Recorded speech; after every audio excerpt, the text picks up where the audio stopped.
Merci, chers collègues. Jean-Marie Tétart. Oui, Madame la Présidente, d'abord, je salue à mon tour le travail effectué. Je trouve très raisonnable la proposition d'une augmentation linéaire à raison de 5% par an jusqu'en 2030. Au moins, ça donne une ligne directrice.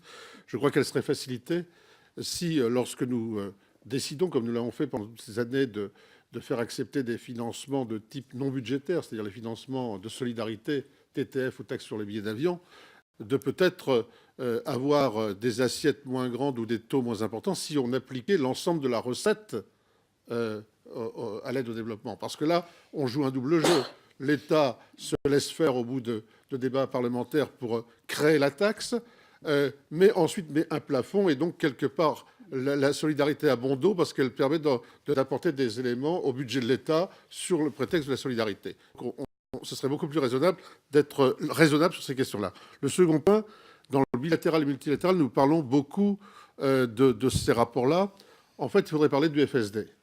Tous ces financements innovants, en plus, ils sont fléchés sur le FSD et non pas sur l'AFD. Et moi, je suis surpris que le rapport n'essaye pas de demander, d'exiger encore un peu plus de transparence dans le FSD, parce que nous ne sommes pas du tout associés.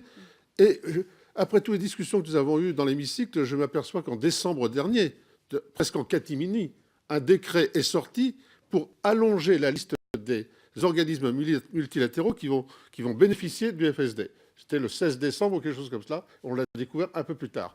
Donc là-dessus, je crois que nos discussions sur multilatéral, bilatéral, le multilatéral passant avant tout par le FSD, à discrétion de l'État, des gouvernements en place, je crois qu'il faudrait une recommandation là-dessus. Enfin, dernier point, moi je suis assez d'accord avec ce que dit ma collègue Chantal Guittet, non pas pour... je crois que la clé du multilatéral bilatéral sur le sida, etc., c'est dans l'articulation du bilatéral et du multilatéral sur les pays donnés. C'est là qu'on trouve la véritable efficacité d'actions qui sont conduites avec le drapeau français sur un, mais qui se raccrochent à une armature multilatérale qui est de bonne aloi.